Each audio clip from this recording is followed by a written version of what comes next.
Hi everybody, this is Mark and going to do a quick tutorial on doing some airbrush fades and really some darker fades into a lighter color. So let me kind of explain kind of what I'm going to be doing here. So I've got an 8 scale here, already done the back portion here as well, and I'll be painting this right here. So this is going to actually be the same green that's in here, but I want to put in some dark shadows in here.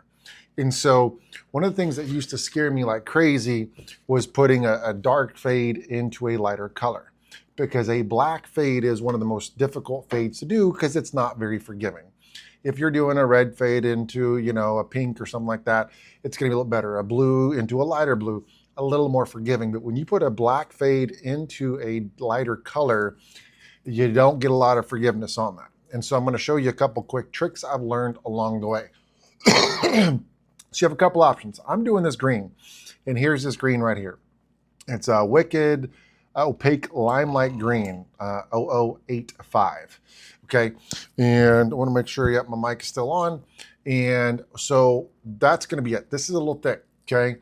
But ultimately what's going to happen is if you go into a dark color into a light, it is more difficult. And let me show you a quick tip that works with many colors.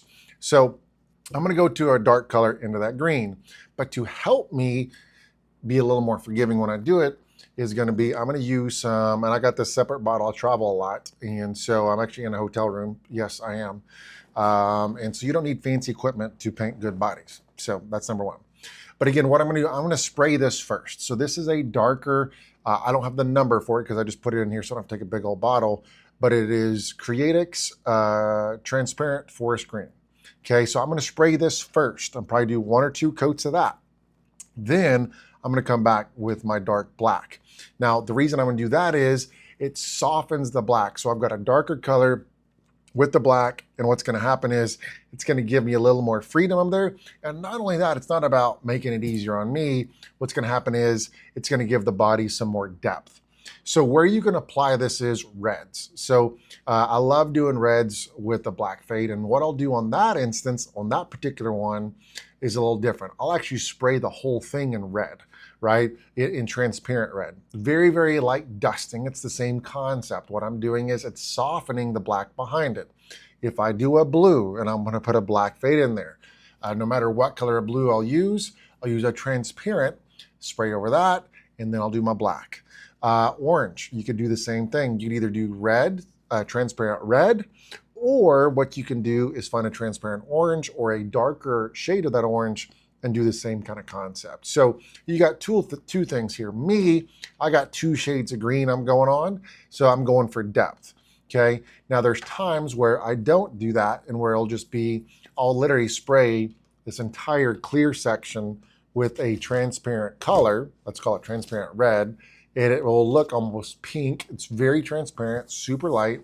I'll then come back and do my black fades, and what that does, it muddies, mutes the black, and so that's going to help you there. So let me show you through a couple quick tricks, and we're going to dive right in here and jump into it. Now, hold on real quick. I got to find my isopropyl alcohol, which I probably should have done that at the start, so I might have to pause this if I can't find it. All right, I'm back. Sorry about that. Literally, it was right next to my compressor, of course. So, but quick tip, if you're doing any type of fade whatsoever, you're always going to spray some isopropyl alcohol. The blue is because I sprayed some blue paint on it. It is literally isopropyl alcohol. Okay, so then literally what you do is you just grab your airbrush, right? And then, I don't know why I just shook it, it's habit. So I put some isopropyl alcohol in there, right? I just buy from Walmart, it's off-brand, it don't matter. Just it's 91% is the one you want. And then what you're doing here, and the whole purpose of this is to remove the ghost farts, right? The static electricity that can build up. And again, you're not coating it, but I mean, I'm getting a lot on there. And boom. All right, that's good. I'm out of it. I'm just gonna dump it out. It dries pretty quick and shoot it out, right? So when I'm doing water or something like ice bra, I just shoot it out. I don't dump it out. And so now theoretically that static electricity is gone.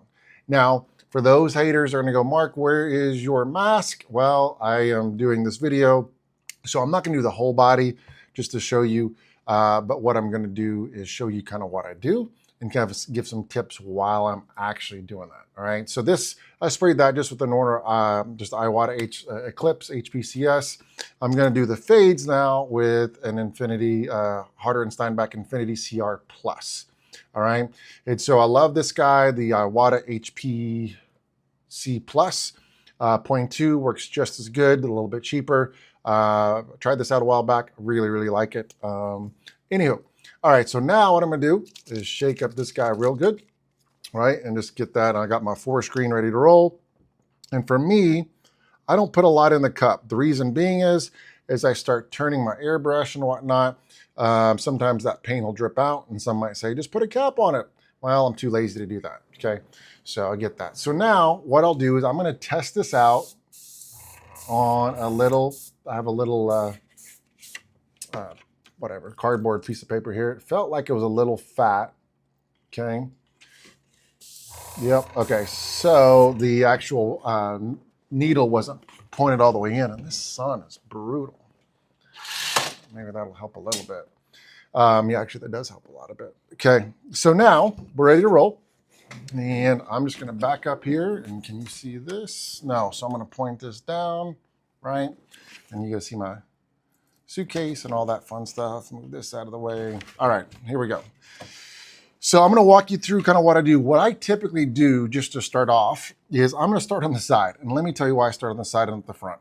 If somehow, some way you screwed up, put the wrong paint in there, it comes out funny, whatever, it's on the side of the cart, not the front, where everyone's gonna see it, okay? Small trick. I've made enough mistakes over my life that I don't like making more. So what I'm gonna do here is I'm just gonna hold this up, and I'm coming down, right down the list, okay? So one thing you gotta understand when you're doing this is you don't wanna put it, you wanna like cover half the line. And so let me explain what I'm talking about. If this is the pinstripe and I want my fade right here, I don't wanna put all my paint on this side. What I wanna do is, if this is my liquid mask where I wanna go, and this is my paint, I don't want all my paint right here. What I wanna do is spray where my paint's hitting like this. So that's gonna help somewhat too. Okay, so just be aware when you are doing that. And then I made a little mistake, but again, it's not too big a deal. I got a little close. And then I'm just going around. This isn't a main color, so I know I don't have to be perfect. I'm just coming in. But for me, I'm doing the entire thing. And so one thing you want to do is you're coming down to points is you keep the flow going, right? You want to keep that brush going. You don't want to go boop, stop, stop. And that's where you get those tips. So as you're coming down, continue to follow through and pull up. As you're going through, you pull up that brush, right? So that's going to get that extra little tail, that airbrush that's really cool. You just come up, and I like to come down, and I start pulling up right here. So I'm trying to get this tail. That's what I'm trying to get. I don't know if you can see that. See that? The actual liquid mask stops about right there, but I want that trail coming down, and you get that by pulling back like that. Okay. And a couple things I want to coach you on, a couple things I've learned as well. Let's say I just did that spray and I royally screwed it up. Like, I mean, it's bad, right? And since it's my very first color, nothing else is around it, no paint is over here, anything like that. If I royally screwed that up, I could grab a Kleenex, paper towel, I could grab a paper towel, and I could rub that off. You literally, if the paint is still wet or even halfway wet, even some dry, you can rub a lot of that off. The big thing is, pull it away from the liquid mask as you're rubbing it so you don't pull up and you actually pull up that liquid mask. So that is an option you can do. Use it sparingly because you can screw up some stuff. You wouldn't want to do it if I got another color. Like if I spray the black, I screw up the black, I screw up the black. There's nothing I can do to wipe that off. All right. So when I got my nicer compressor at the house, I would be doing a little less pressure than this guy. And actually my pressure settings broke on that. So I got one setting on my compressor, off, on. So but I can make it work. And I'm just calming down all the way down and just let it off. And you can kind of hear my airbrush coming on and off. Okay. So what I did right there was I needed a little spot right there. So I just hit that. Oh, I just hit that spot right there. And I'm just kind of going around. And as you can see, I'm moving the body for me, for whatever that perfect angle is for me. So don't just hold the body in one spot. Move that sucker around where you can get the cleanest, straightest, closest lines you can. Now, there's some guys out there that have stupid tight lines. I'm talking, if y'all ever heard of Jago, Jago had crazy tight fades. Let's see here, AI paints, A plus paint, excuse me, out of Europe. And then Juan RC here in the States, his fades are crazy tight. And you know what? I've tried. I just can't get that tight. So I've given up. I make pretty good fades. So as you learn along the way, if you're not as good as someone, that's okay. They're doing something you can't do, that's okay, right? We're all on our own little painting journey, okay? Now, did I hit everything? So now what I'm gonna do is go back over, because I'm talking, number one. Number two, even if I wasn't, I'm gonna go back over and just kind of hold this up to the light. What you're doing here, right there, this is exactly what I'm going back. I missed this spike, right? So I'm just going right back over, holding up to the light and seeing what's going on.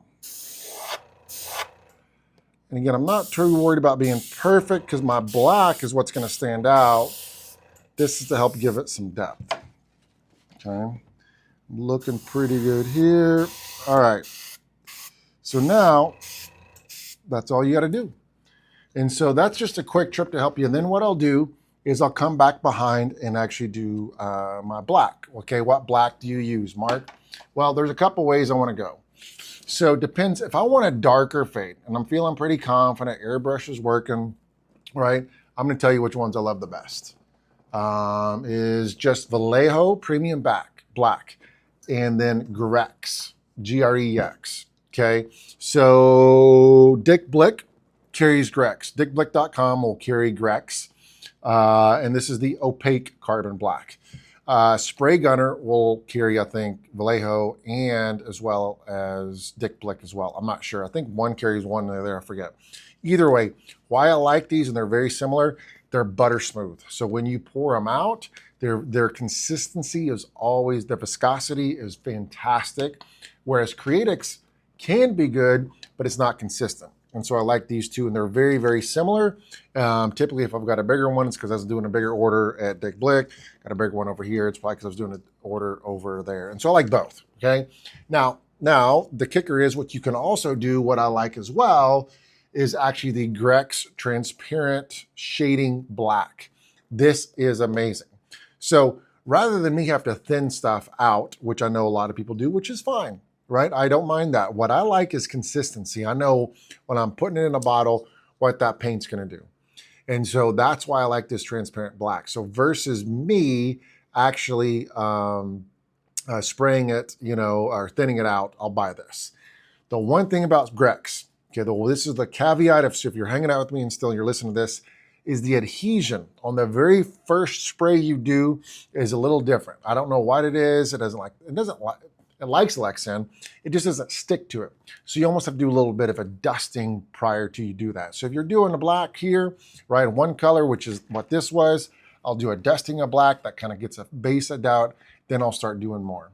You just have to build up those first two layers faster, or I guess you need to more than you would with the Creatix or anything like that. Vallejo does not do that. It's just the Grex. So I don't know if something's going on with that. It could be the oil. It's done on different multiple bodies, but it is what it is. So this guy is pretty good. I got one little spot over here I saw that I'll do, and I'll go from there. And so now it's not coming out, so I'm gonna spray it. Oh, I'm out of paint, that's why. So you get the idea. And so now I got the green, and then what I'm gonna do is come back here with the black, and do that.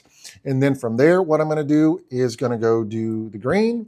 And then I'll probably follow this up with a picture. So I'll probably show you what it's going to look like right now, which I'm actually showing to you right now. This will dry and whatnot, even though it looks funny. That'll dry. And then what I'll do is I'll show you what the black, I'll come back with that, and then show you what the final result looks like. So, and I do keep looking up at that corner because I don't know why that's, anyways, I'm on an iPad. I should be looking right there. Sorry for my weird angle. But anyways, hope this has been helpful. We'll see you in a sec. Oh, I'm doing the blacks right now. But one thing that I forgot to mention is when you start spraying these fades, and it's usually going to be pretty good at the start if your brush is clean and all that. But in the event that the fade, the airbrush that you're spraying out is not as tight, meaning it's kind of splattering a little bit, it's not as point, it just looks not as clean, you got a dry tip. Okay, so what you do on this is I'll show you too. So with this guy, the harder side back, I just come in there and you just pull in there and you just pull the paint off with your fingertips. Okay, if you got an Iwata, all you got to do there, right, is unscrew this top part. You see that needle is going to be sticking out. Well, that one's not very good, but then I just pull that and just use my fingers to undo that. But just take off that front cap. Kicker here, y'all, is make sure you put that cap back on because I messed up a couple needles and they aren't cheap. Okay, so yeah, so that's it. I'm gonna do the blacks and we'll come back.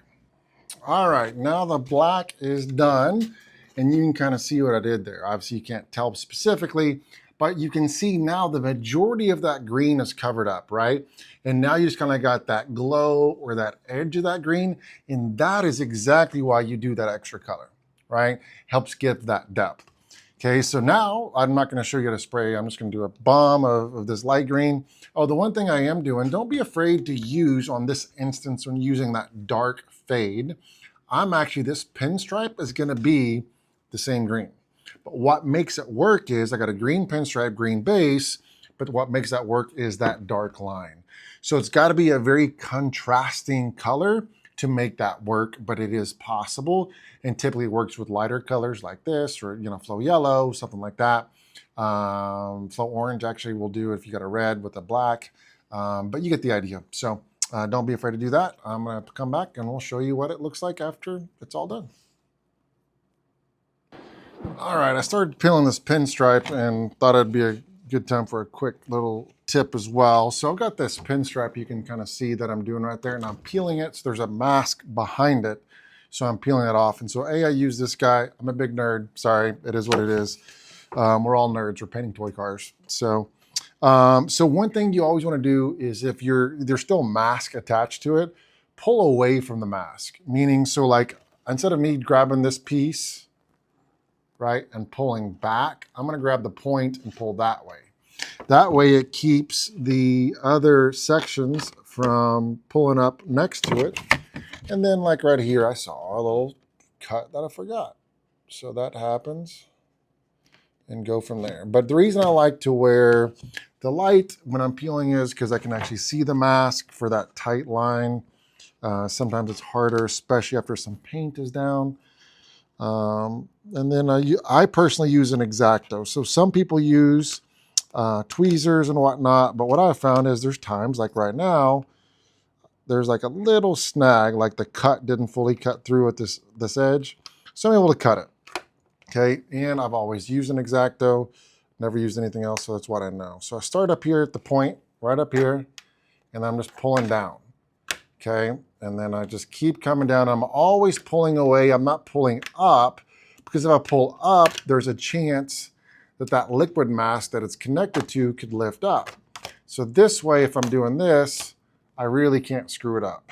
So, I mean, I guess you probably could figure out a way, and if there was, I could do it. But you just kind of go around and you get the idea. But the key here, again, you're pulling away from the mask that's attached to, and sometimes you can't do that because if it's just a pinstripe, and then you just got to be super careful when going around. So this is a little easier for me because there's no, so right there, damn it, I just peeled it up. So I peeled it up here and then pull down. I'm telling you what to do and I didn't do it, and I pulled up some masks. So I'll show you what I'm gonna do to fix this. So I'm gonna pull out, get everything around it set up. So then I just got the piece I messed up on, right? You can kind of see it right there. And so while my X-Acto is put up, I'm just gonna grab it and just kind of drag. You can't really see that. So let's see if I can do this. I try to get it lined up, and you should be able to see your score line where you cut it previously. So I try to get it lined up there, and then I push on that part, okay? And then I work further down. There's that part. Now I'm pretty straight. So instead of me trying to push, literally what you do is, as long as your fingers are clean, because if not, you got oil on there, what's gonna happen is that paint's not gonna stick to it. Just press down. And you're just getting it to stick pretty solid. So there you go. All right, let's finish this guy up, and then we'll go from there. But I think that's about it as far as the peeling the pinstripes. Again, it just makes your life a lot easier to do that. And again, I got to know, sometimes on these little mold lines, I don't cut as deep. So I always try to not cut deep. I see folks practicing and whatnot. I'm like, man, that's a body crack waiting to happen. So, but we've all done there. I've still cut heavy to this day. Sometimes we all do it. So I just try not to. These are all hand pieces, works of art. And so they're going to have mistakes, and that's okay. And so that's the thing you got to understand. That is okay to have mistakes. And so now I'm just pulling all this up and getting that go. All right. So should be, I've told you like 3 times now, the next picture is going to be the actual front end of this, but after this, there's nothing for me to do. So it actually will be the right color in just a sec. And the key here, guys, just take your time. You've done all this work. You've done the fade, right? And I know it's hard. I've had to learn very, very hard lessons screwing up bodies because I try to rush things. Don't rush them, okay? So you kind of get the idea. All right, now we're going to see the green. All right, here she is. It's not backed with white, but you get the idea. And is it perfect? No, right? But you can kind of see, and with my markers, it's still hard, but you get the idea of that glow, right? And just that extra little depth. Again, I'm not perfect. I'm by no means, right? But once it's all put together and you see all this together, it's going to look pretty darn sharp. So here's this one. Got my other one down here just to show you that guy. So boom, there you go. So, and you can, I kind of just saw that. This is an opaque paint, and so I'm not really worried about it. You can kind of see it's a little splotchy. No big deal, because you put it back there and there's no light behind it. Looks perfectly fine. So anyways, hope that helps some folks. Again, I'm not perfect with these, but I am trying to get better and better all the time. So again, not perfect, but pretty solid. So hope this helped.